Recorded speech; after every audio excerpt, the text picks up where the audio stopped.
फल हेतु भूर्भाते। सब कुछ सुना, इतने संकटों से निकलकर जो अंजू दीदी है या उर्मिल दीदी की जो बात हमने सुनी, तो उससे यही मोटिवेशन मिलता है कि कृष्ण ने जो हमें सिखाया है उसी मार्ग पर हम आगे चलते रहें, कि अपने अपने कार्य को अच्छे से अंजाम दें, फल की चिंता न करें, कर्म। जय श्री कृष्ण। दीदी, मुझे ये बोलना था, मैं आप लोगों को बहुत ज्यादा मिस करूंगी। पूनम दीदी की चाय स्पेशली याद आएगी सुबह सुबह।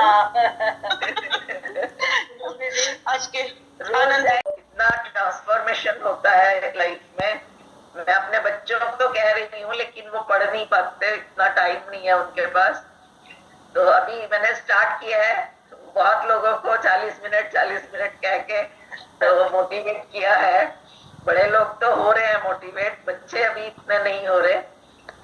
तो मैं अपने ग्रैंड चिल्ड्रन को भी पूरा शिव जी का वो सुनाती हूँ, ओम नमः शिवाय। मैंने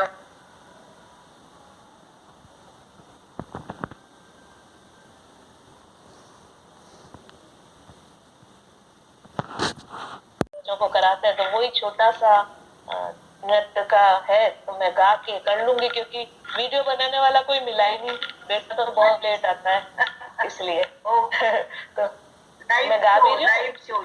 चलिए, हाँ, मैं अभी रही और कर भी रही हूँ। छोटी छोटी गैया छोटे छोटे ग्वाल, छोटी छोटी गैया छोटे छोटे ग्वाल, छोटो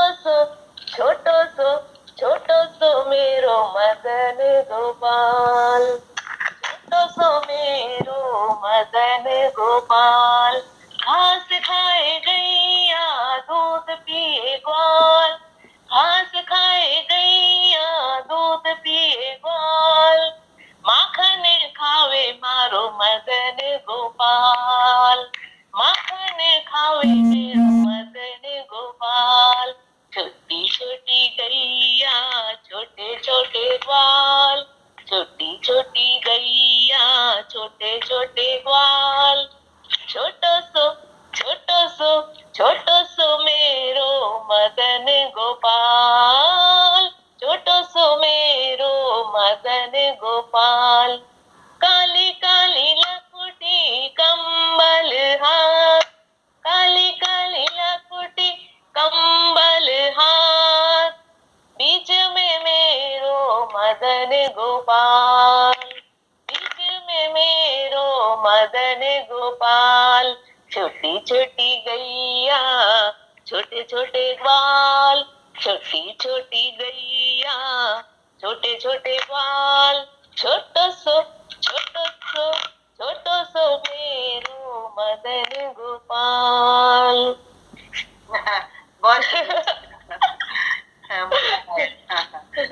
भाई गई हूँ बिन धुएं की आग में जलाई हुई।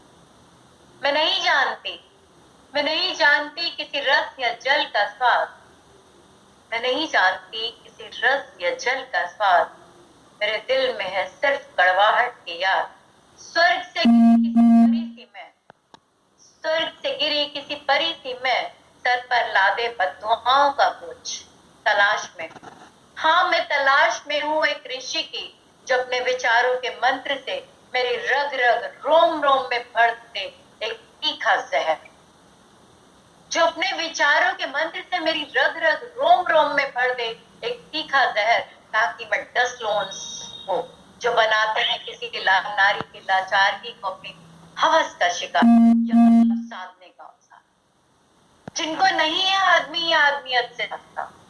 मेरे घर आए भगवान, भगवान मेरी काया कंचन हो गई रे, मेरे घर आए भगवान, भगवान मेरी काया कंचन हो गई रे, गंगा जल से पांव पखारूं, गंगा जल से पांव पखारूं, आसन दियो बिछाए बिछाए, मेरी काया कंचन हो गई रे, किस घिस घिस कर मैं चंदन ला। तो ऐसे हमने एक उंगलियों से एक आंख को बंद किया और दोनों अंगूठे हमने कान के छिद्रों में ऐसे लगा लिया और फिर इसको ऐसे कर दिया।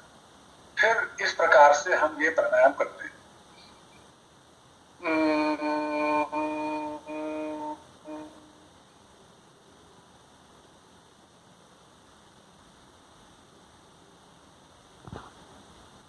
सुंदरता से, इतने प्रेम से सारा कुछ समझाते हैं, बताते हैं, बहुत जैसे क्लिष्ट चीजों को भी एकदम सरल कर देते हैं। बहुत अच्छा लगता है, बहुत सुंदर लगता है।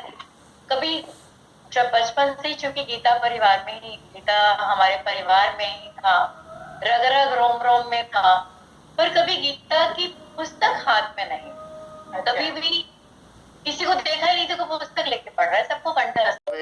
मही भार उतारन हार हो तुम, श्री कृष्ण तुम्हारी जय होवे। प्रभु दीन हूँ मैं, धनहीन बलहीन हूँ मैं, प्रभु दीन हूँ मैं, बलहीन हूँ मैं, धनहीन हूँ मैं, आदीन हूँ मैं, इस जीवन के आधार हो तुम। जैसे हनुमान जी महाराज को सारे काम अपने घर के सारे काम उनसे ही करवाता हूँ और वो मेरे सारे काम कर देते हैं। पता नहीं ये काम ये मैं कैसे भूल चुका।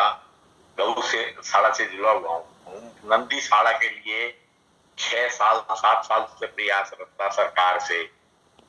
तो सरकार ने अब अपने इससे जुड़े हैं गीता जी से, तो शायद सुन ली मेरी पहली नंदी शाला हमारी बनने को तैयार है, चलने को। बस अभी अखबार में देखा पूरा हेडिंग आया है इस विषय में। हमारी आज नंदी शाला से कल से चालू कर देंगे हम एकादशी से। बढ़िया भैया, बढ़िया। फोटो डाल देना भैया। गीता परिवार से जुड़कर मैं अपने आप को गौरवान्वित महसूस करता हूँ। मेरा भजन जो सबसे पहले बनाया था हमने कभी, दोनों हाथों से अपने घुटनों को ऐसे पकड़ने, लेकिन शरीर हमारा बिल्कुल सीधा रहना चाहिए, बिल्कुल सीधी होनी चाहिए और हम सांस भर के और फोर्स से बाहर निकालें।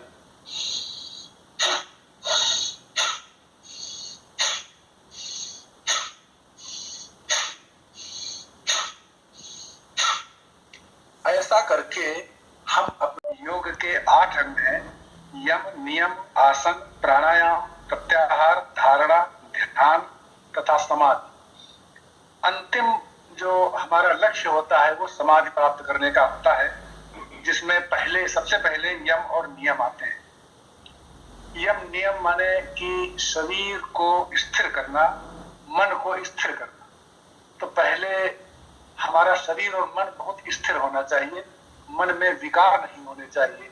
हम सोचे सही, मन में कोई गलत धारणा न लाए, कोई ऐसे भाव न लाए जिससे हमारे मन को विकृति पैदा हो। गुरुर्देवो महेश्वर, गुरु साक्षात् परब्रह्म, तस्मै श्री गुरुवे नमः। मैं चतुश्लोकी बोलती हूँ। सर्वदा सर्वभावेन भजनीयो स्वजातिप, स्वस्यायमेव धर्मो हि नान्य क्वापि कदाचन। एवं सदा स्म कर्तव्यं, स्वयमेव करिष्यति। प्रभु सर्वसमर्थो हि ततो निश्चित्तां व्रजेत्। बात वही मैंने जो आरंभ में आपको कही बात कि कर्मयोग बताती है, जितना हम कर्मयोग से पीछे रह जाते हैं। भगवान श्री कृष्ण हमेशा जो है हमारे जैसे मेरे बीच में आप देख रहे होंगे भगवान श्री कृष्ण बांसुरी लेकर बैठे, तो वो हमेशा साथ में है। लेकिन हमारा ये जो विचार है वो यदि आप में म्यूट रहेगा तो होगा। तो बात वही है कि हम लोग तो बस ये सोचते हैं कि हमारा काम नहीं है, बस भगवान की एक छड़ी घूमेगी, बांसुरी बजेगी और सब कुछ अपने आप हो जाएगा। अपने आप नहीं होता, कर्म तो करना ही पड़ेगा, कर्म से हम बच नहीं सकते। तो उसी भाव से लेकर के कविता आप लोगों के सामने है कि सेवा यज्ञ की वेदी पर क्यों कर प्रश्न करें, होना चाहे प्रकाशवान तो जलने से तो क्यों डरे। जीते जी क्या कभी किसी को स्वर्ग दिखता है, मरना ही तो सर्वप्रथम स्वर्ग पाने की परीक्षा है। हो गई सांझ घनी, अब ज्ञान दीप जलाना होगा, आशा विश्वास का दिया रात भर अब थामना होगा। जब संध्या हो जाती तो हम तो संध्या आरती करते हैं और दीपक जला लेते हैं, तो वैसे ही हमको भी अपने जीवन में दीपक को जलाना ही होगा। प्रकृतिं स्वामधिष्ठाय संभवाम्यात्मा मायया, यदा यदा हि धर्मस्य ग्लानिर्भवति भारत, अभ्युत्थानमधर्मस्य तदात्मानं सृजाम्यहम्। परित्राणाय साधूनां विनाशाय च दुष्कृतां, धर्म संस्थापनार्थाय। इसीलिए तो इस वर्ग में हम जुड़े हैं दोबारा, जन्म जन्म का नाता है हमारा तुम्हारा, हमारा तुम्हारा। पूर्व अपने के पुण्य से मानव जन्म मिला है, भूल न करना हमारी सुंदर समय मिला है। माया के मेले में भावात्मक ये हुआ है कि हमारे अंजू दीदी को भगवान इसके आगे भी बहुत अच्छा लाइफ दे और उनको उनकी बेटी की भी शादी के लिए भगवान रहे। तो आज का मेरा जो विषय था दीदी, तो योग के बारे में है। तो मैं ये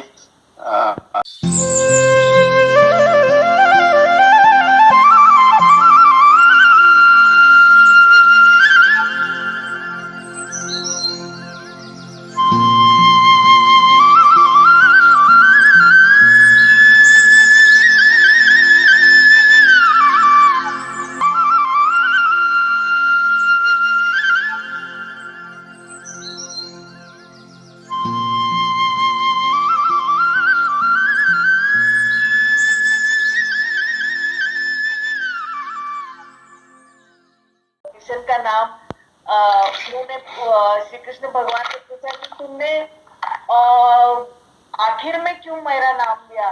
तो जब आखिर में नाम लिया तब उसकी लाज बचाई कृष्ण भगवान ने। ऐसे है, अगर हम उनके ऊपर सौंप देते हैं तो हो ही जाता है। बहुत धन्यवाद अंजू दीदी। मैं लकी हूँ कि आप जैसे साधक मुझे मेरे क्लास में है। तो मैंने भी बहुत लोगों को बताया कि मेरे क्लास में ऐसे साधक है, मेरे क्लास में ऐसे साधक है। तो साधक भी प्राउड करते हैं। मतलब एक साधक को ऐसा नहीं समझती कि वो कोई स्टूडेंट है, अपना ही बच्चा समझ करके पढ़ाती, इसलिए उनके आंखों में ऐसे तो भाव के आंसू दिखे। अंजू दीदी से एक और निवेदन था मेरे बाद में, मेरे बात करते करते मेरे मन में बात ध्यान आई कि अभी जो हमारी प्रचारक टीम है वो पॉम्पलेट वगैरह भी दे रही है, तो आप वो लिंक में जा करके वो पॉम्पलेट मंगवा लीजिए। और सबसे सादर प्रणाम करता हूँ और बहुत बहुत शुभकामनाएं देता हूँ। आप सभी बहुत बहुत बधाई के पात्र हैं कि आपने अपनी ये जो कक्षा 2 समझिए लेवल 2 वो पूर्ण की है।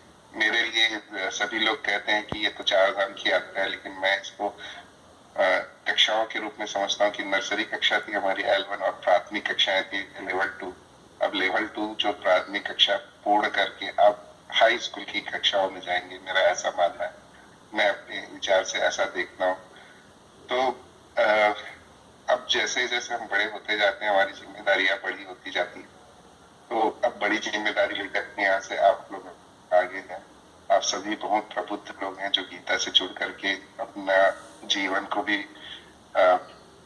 आगे बढ़ा रहे हैं, जीवन में अपनी बड़ी विशेष गुणों को धारण कर रहे हैं और इसके अलावा भी अपने अपने क्षेत्रों में भी कर्म कर रहे हैं। तो गीता का जो मूल विषय है जो है वो कर्मयोग, वैसे तो गीता हम लोगों को अनेक प्रकार की योग बताती है, लेकिन गीता का मूल विषय है भगवान श्री कृष्ण अर्जुन को चाहते थे कि वो कर्म में किसी भी प्रकार से संलग्न। मैं अक्टूबर से जुड़ी हुई थी इस ग्रुप से, पर लेवल 1 का मैं श्लोक बोल नहीं पाती थी। वापस नवंबर में जुड़ी और फिर दिसंबर में जुड़ी, तो अब मैं लेवल 2 में भी 2 बार जुड़ी हूँ। तो श्लोक में कहीं कहीं अटकती हूँ, कीमोथेरेपी चल रही है, हर वीक होती है।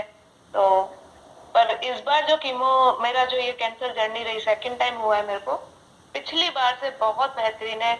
मेमोरी का बहुत, गीता परिवार से जुड़ने के बाद मेमोरी जो मेरी चली जाती थी, शॉर्ट टर्म मेमोरी, वो नहीं हो रही है, अटकना नहीं हो रहा है।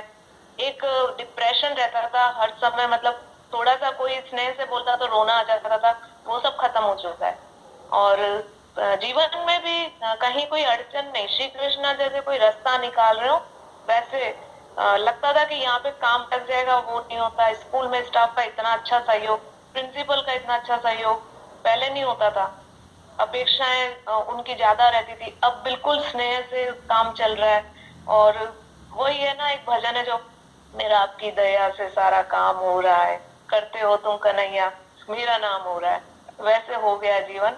और बहुत सरल, घर में भी बहुत शांति और बहुत अच्छा एक निर्मल सा वातावरण रहता है। और ये जो है ना सजने धजने का, ये मेरे को छूट गया था। कैंसर होने के बाद मेरे को कुछ इच्छा नहीं होती थी, पर अब वापस से वो इच्छा होने लगी कि नहीं, अच्छा रिप्रेजेंट करना चाहिए अपने आप को, दूसरों को देख के ये नहीं लगना चाहिए कि मैं कोई पेशेंट हूँ। तो उसी तरह रहना शुरू कर दिया, तो बेटा भी खुश रहता है। सब जो भी देखते हैं उनको, वो ये कहते हैं कि आपका इलाज अभी चल रहा है। उनको विश्वास नहीं होता कि इनका कीमोथेरेपी भी चल रहा है।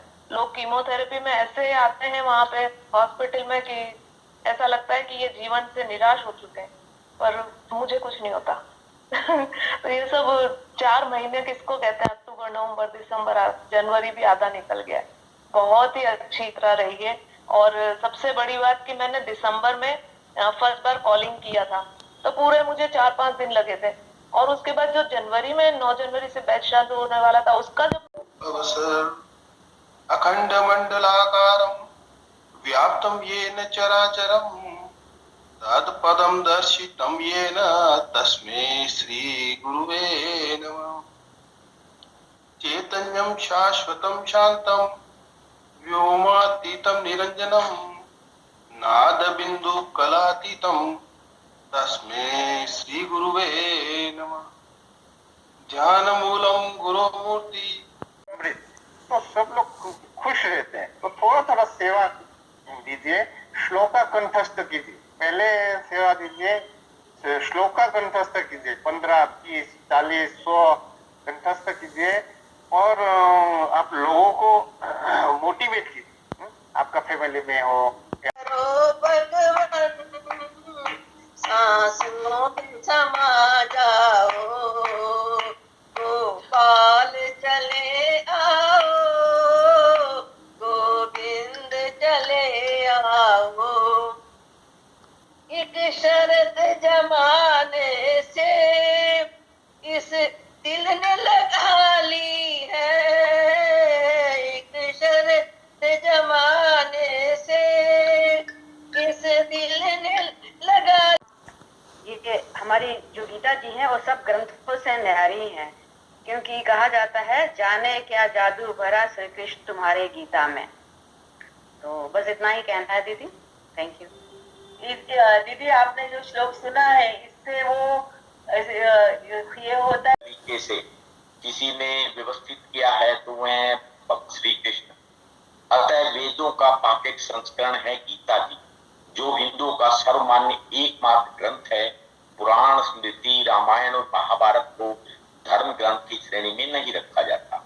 श्रीमद् भगवत गीता योगेश्वर श्री कृष्ण की वाणी है।